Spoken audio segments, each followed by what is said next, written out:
जय श्री महाकाल। आज मैं परम के विषय में बताऊंगा। बहुत सारे लोग इस दुविधा में होते हैं कि वो किसकी उपासना करें, वो किसकी साधना या किसकी आराधना करें, और समझ नहीं पाते हैं कि उनके लिए कौन सही है। वो राम जी की उपासना करें या फिर कृष्ण जी की उपासना करें या फिर अन्य देवी देवता के। तो यहां आवश्यक बात ये नहीं है कि हम किसकी उपासना करें। आवश्यक बात ये है कि हम जिसकी भी उपासना कर रहे हैं वो उस तक जा रही है या नहीं। दूसरी चीज कि हमारे विचारों में यह मतभेद नहीं होना चाहिए कि हम गणेश जी की उपासना कर रहे हैं या राम जी की उपासना कर रहे हैं या शिव जी की उपासना कर रहे हैं, क्योंकि सारे के सारे परम से ही जुड़े हुए हैं। चाहे जितने देवी देवता हों, चाहे जो भी शक्तियां हों, चाहे वो साकार स्वरूप हों, चाहे वो निराकार स्वरूप हों। ये बिल्कुल वैसे ही है कि चाहे जिस नदी में आप बह जाएं, आपको जाना समुंदर में ही है। फिर भेद कैसा? फिर भेद कैसा? बहुत सारा मतभेद इस तरीके से भी लोगों के मन में होता है कि कोई राम उपासक है और कोई शिव उपासक है, तो शिव उपासक कहेगा कि नहीं, राम उपासक सही नहीं है, तुम शिव उपासक हो जाओ। राम उपासक है, वो कहेगा नहीं, तुम शिव उपासक सही नहीं हो, तुम राम उपासक हो जाओ।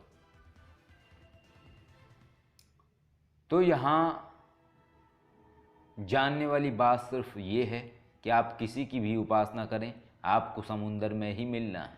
इसमें भेद है ही नहीं। आप चाहे जिस नदी में बह जाएं, आपको परम में ही मिलना है। परम सत्ता में ही आपको विलीन होना है।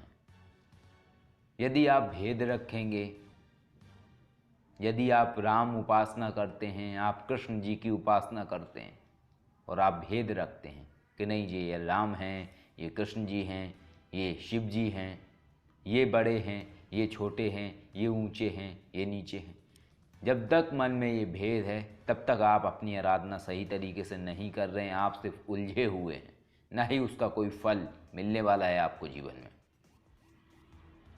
तो सबसे पहले आपको विचारों से ऊपर उठना होगा और आपको जानना होगा कि यदि आप राम उपासना कर रहे हैं और शिव जी से वैर रखते हैं तो सफलता नहीं है।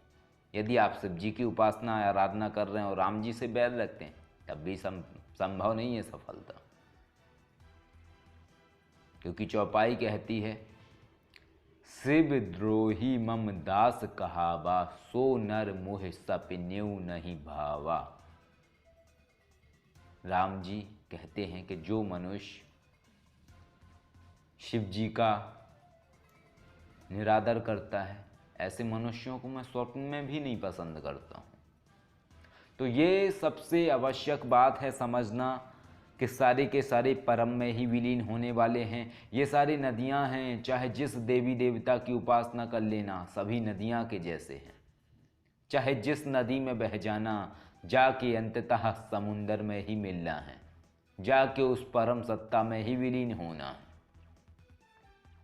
जब परम सत्ता में ही सब आपको जोड़ते हैं, सब आपको मिलाते हैं, फिर भेद कैसा? आप चाहे जिस नदी में बह जाओ, आप गणेश जी की उपासना करो, आप कृष्ण जी की उपासना करो, आप भैरव जी की, चाहे जिसकी उपासना करो, आप जाके मिलने वाले हो परम में ही।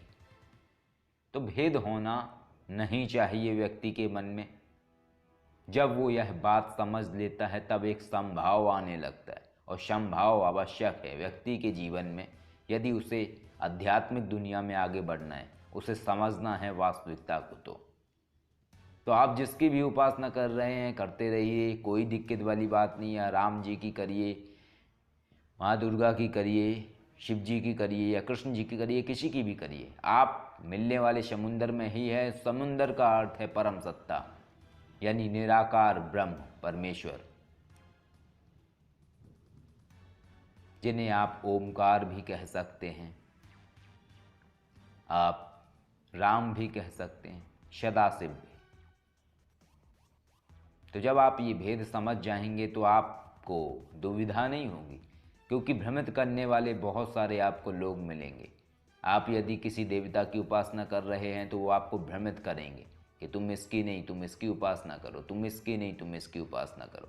तो आप जैसे बढ़ रहे हैं बढ़ते जाइए, कोई दिक्कत वाली बात नहीं है। आप जिसकी उपासना कर रहे हैं करते जाइए। सारी की सारी नदियाँ समुंदर में ही मिलने वाली हैं और सब आपकी आत्मिक उन्नति के लिए होती हैं। यदि आपकी आत्मिक उन्नति ही नहीं हो रही है तो कोई विषय ही नहीं उठता है किसी अन्य चीज़ का। यदि आप जिस देवता या जिस शक्ति की आराधना कर रहे हैं और आप अन्य शक्ति को या अन्य देवता को आप नीचा समझते हैं तो आपकी भक्ति सफल नहीं है, ना ही आपकी साधना सफल है, क्योंकि आप उलझे हुए हैं अपने विचारों में। संभाव नहीं है आपके अंदर। आप उसका निरादर कर रहे हैं जिसमें आप विलीन होने वाले हैं। आप एक वृक्ष की शाखा पे बैठ के दूसरे वृक्ष शाखा का निरादर कर रहे हैं। एक ही वृक्ष से जुड़े हुए हैं आप।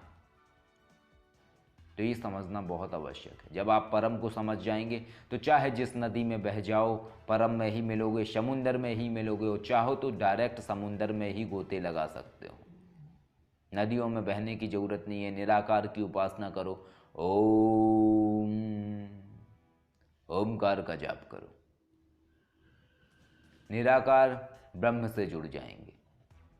और यदि साकार भगवान से जुड़ना है, परमात्मा से जुड़ना है, ब्रह्म से जुड़ना है, तो आप साकार उपासना भी कर सकते हैं। चाहे निराकार उपासना करें चाहे साकार उपासना करें, दोनों ही सफल हैं। दोनों का गंतव्य एक है और आत्मा को, जीवात्मा को एक ही जगह ले जाने वाली।